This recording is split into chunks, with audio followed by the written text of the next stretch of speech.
Miscellaneous minds, never explaining the minds. Devilish grin for my alias, aliens who respond. Peddling sin, thinking maybe when you get old you realize I'm not gonna fold or demise. I don't smoke crack, motherfucker, I sell it. I'm not really worried about the Tom fight. I'm really worried about the Pereira fight. That's what I want to do.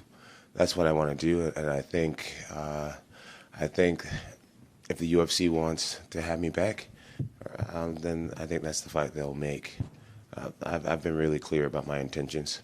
What is going on, everybody? This is the Miscellaneous Minds podcast. I'm your co-host, Puma Gato, the cat that ends your potential fights back. And to my left over here is the main man, Sustanero, the man that makes the fat stacks. Together we form the dynamic duo that won't die. Deadly anti-his blood and spicier content than your girl's OnlyFans. What is going on, everybody? Before we get into tonight's topic, please make sure to like, comment, hate, subscribe, DM us about the bullshit. And with that, let's get right into it. So, UFC 309 is now behind us, and Jon Jones said he's not retiring. With that being said, Joe Rogan asked him a question. Since you're not retiring, what's next? Let's talk about what's next. There's two names that have stood out in the forefront of who Jon Jones should face next now that he is, in fact, not retiring. Joe Rogan brought up both of them. He said, listen, are we going to see you fight a Tom Aspinall? Are we going to see you fight an Alex Pereira? We wanted to talk about, and we actually didn't discuss this before.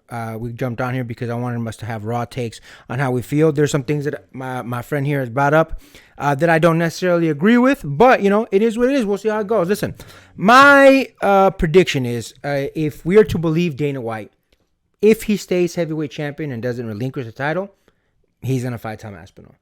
I don't think Jon Jones wants to fight Aspinall, not for the reasons that a lot of other people think, and not because he's scared of him or anything like that. More so because he doesn't like Tom Aspinall, and he doesn't want to give Tom Aspinall a payday. I understand this. I know quite a few boxers that do the same thing all the time, that they don't give specific fighters a payday, a chance to make a bigger name of themselves. So I understand why. That being said, listen, relinquish the belt. Because Tom Aspinall has earned his right to fight for the heavyweight championship belt. If he does, which I believe he will do, he will relinquish the title. That poses a question: what would he fight for if not, for the belt? And Jon Jones has kind of already spelled this out. He wants a mega fight with an Alex Pereira, and he wants it for the BMF title. So my personal take is he going to take the Tom Aspinall road or the Alex Pereira road? I think he's going to take the Alex Pereira road. Now, one thing to note about that. Dana White said, I'm never going to make that fight. Some people are like, oh, there you go. He's not going to get it. I would say to those people, you're a foolish guy. Because when are you going to take Dana White's word? This man says things all the time and 2 minutes later contradicts himself. He's called Jon Jones one of the worst people in MMA history. He's called him a number of names, a slacker, a this, a that, a terrible person, blah, blah, blah. And now he's polishing that pole like no other.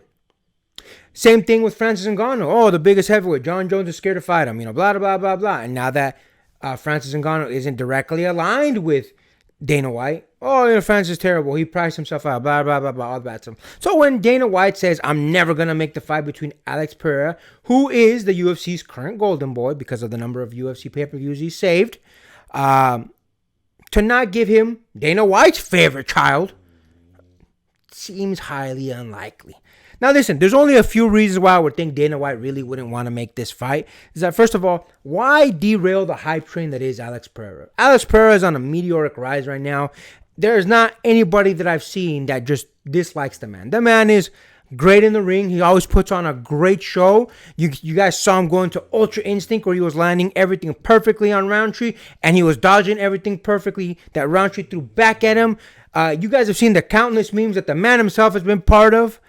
There's a movie that apparently this man is going to build where his character only says one word. I wonder what that word will be. There's a number of different reasons why Alex Pereira is the current golden child of the UFC. So why would you want to derail that? Because listen, I am a big Alex Pereira fan. Anytime that you guys see a video with Alex Pereira, you guys will see I speak very highly of him. With that being said, I think Jon Jones would beat him.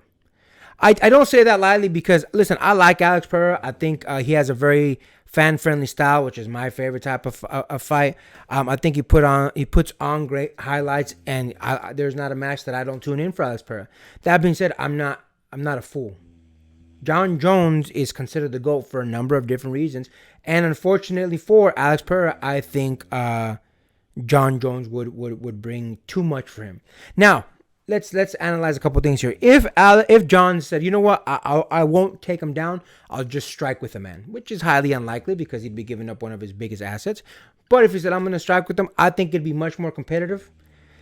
Even in that, I still think Jon Jones would win.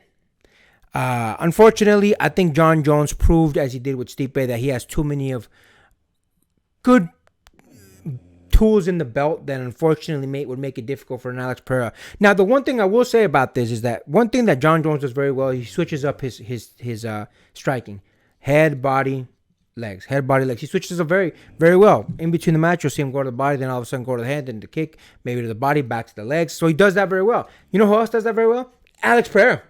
If you look at his fight against Roundtree, when he went into Ultra Instinct, he did that perfectly. Threw in a punch, hook, knee, body punch, kicks. He does that phenomenally as well. So that's why I think it would be most interesting. If Alex Pereira managed to keep it on the feet the entirety of the time, which is a tall order against Jon Jones, I think that's where it would be most competitive, and I think Alex would stand a chance. I would still favor Jon Jones.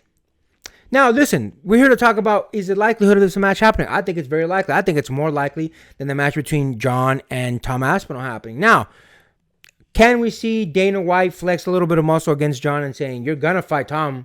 If you want the belt, you're going to fight Tom. And maybe Jon Jones relinquishes the belt. Will Dana White throw a fit? I think maybe a little bit, because I feel like he does want to see that fight between Jon and Tom. And I do think Jon will still win that fight. But listen, my personal prediction is it's more likely for Jon and Alex to fight just because it's what Jon wants than Jon and Aspinall. I think Jon would have fight Aspinall simply to say, get him off my plate. Now you can't deny me what I want. That's the only reason why I think that fight would happen. So we'll see. It'll be interesting. Me personally, I'd rather see him go up against Alex.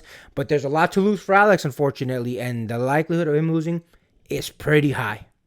What do you think about that, my man? I do think you absolutely are right about the fact that there is way too much writing for the Alex Pereira fight to be made, for the status of Alex Pereira to be lowered if you were to take up that Jon Jones fight, because I do think there is more of a possibility of that happening. I think wouldn't Alex would have to go up a little bit more in weight, which he wouldn't. It would be Jon Jones going down to it, right? He's walking around. Okay, okay, never mind.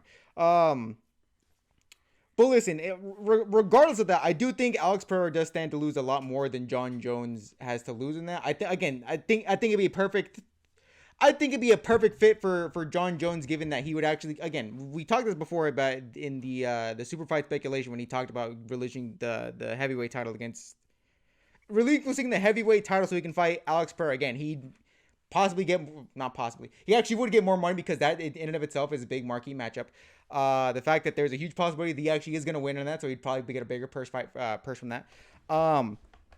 The fact that, again, everything is secured, and again, he doesn't have to fight Aspinall, and he gets basically everything what he wanted. He can take his ball and walk home, and potentially actually retire from all that, and basically have his record be unscathed. Given the fact that he is now going on this whole tour of trying to, I guess, clean up his image. I mean, we saw his whole Jesus speech after he was avoiding the Aspinall question that Joe Rogan asked him in the ring at the end of 309.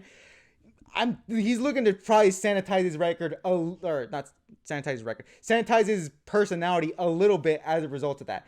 And to go with that, the fact that he would have one more win in that would kind of help with that sanitation a little bit. If he had a loss to that, I think it would kind of hinder him trying to clean up his image a little bit. Now, I think it would make more money sense if he were to go for the Alex Pereira route. The route that, again, is only right and is only fair would be the Tom Aspinall one. But to be honest, I don't think that's going to happen. Again, for as much pushback as Dana White has been, I think two different statements where if he wants to keep the heavyweight belt, he's going to have to fight Tom Aspinall. But again, how many times has Dana White given indulgences to fighters specifically that have made him a lot of money? You've seen how many times that Conor McGregor has been so inactive in the ring, but guess what? He kept the featherweight or the lightweight belt? Kept one of those and was inactive for God knows how long, and allowed Conor McGregor to hold that belt for, I think it was 2 years? It was over a year. Over a year with the belt, and he was inactive for pretty much the majority of it.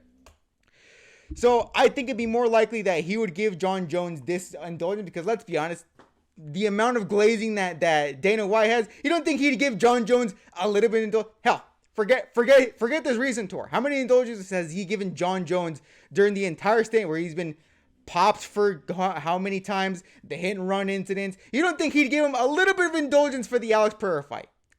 But again, it would only be fair because look, I personally would want to finally put the Tom Aspinall and Jon Jones thing to rest. Even if I don't see Jon Jones get knocked out by Tom Aspinall or hell, even lose to Tom Aspinall in and of itself. Because look, I'm not going to lie. I'm kind of tired of hearing the ducking allegations. I'm not even saying that people are wrong for it. I'm just tired of hearing it so goddamn much. And look, it's only fair to Tom Aspinall, but at the same time, I don't think the Tom Aspinall fight would make as much money as an Alex Pereira fight. But I do think of the two, I think I would personally want to see the Tom Aspinall fight, even if I think Tom Aspinall is boring and bland as British cooking.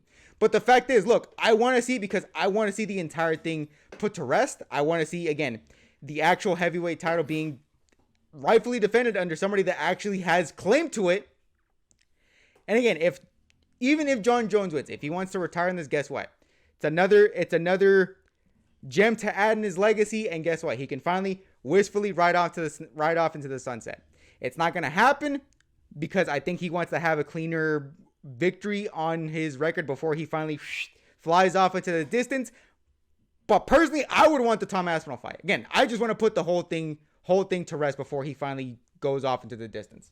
Yeah, listen, man. I think the likelihood is the Alex Pereira fight gets made for Jon Jones. Again, I favor Jon Jones heavily. If anything, I think he's being smart by fighting Alex Pereira over Tom Aspinall. I think he stands a higher chance. I know that Tom Aspinall has some wrestling under him, obviously, so I think that would be, a little bit of a in Tom Aspinall's favor, whereas Alex Pereira doesn't have wrestling, at all. He doesn't really have those types of skills. And I say that with all due respect to Alex Pereira, again, him being one of my favorite fighters. I just, it'd be a better fight, a more exciting fight, more money fight, higher infamy fight for both Alex and Jon. Now, with that being said, listen, if it stays on the feet, Alex stands a chance. And if Alex were to pull this off, imagine this. He fights for a third belt, it being the BMF title. If he beats Jon, who is considered the GOAT, tell me the argument doesn't start getting made for an Alex Pereira to be the GOAT. If he beat Jon Jones, which again, I'm saying highly unlikely, but if he did, imagine the amount of accolades that an Alex Pereira can put under his name. To go from being an alcoholic, severe alcoholic, to being a 3 different title championship holder and beating who everyone pretty much acknowledges is the GOAT. Hell of an accolade. So Alex has a lot gambling on this if he takes it, but he also has a big payout if he wins. It'll be interesting to see. I definitely think that one's going to get made over Tom Aspinall. I think he's going to relinquish the belt, and I think Tom Aspinall is going to end up fighting for the belt against somebody else. And I think Aspinall will likely win. I was taking a look at the heavyweight division rankings a little bit ago. During the 309 fight, they showed the divisional rankings. I don't see too many people that can beat Tom Aspinall in those rankings, and I say that with all respect to the heavyweight division as well as Aspinall. So I do think Jon is going to relinquish the belt, and I think once he relinquishes the belt, Tom is going to fight for it against somebody else. Tom will likely win. I think at that point, Tom will call out Jon again, and who knows, maybe after he fights Alex Pereira, maybe that Jon Jones and Tom Aspinall fight will be made. Highly unlikely, but we'll see how it goes. And with that, make sure to like, comment, hate, subscribe, DM us about the bullshit, and Until next time, get rest and stay blessed. We'll see you in the next one.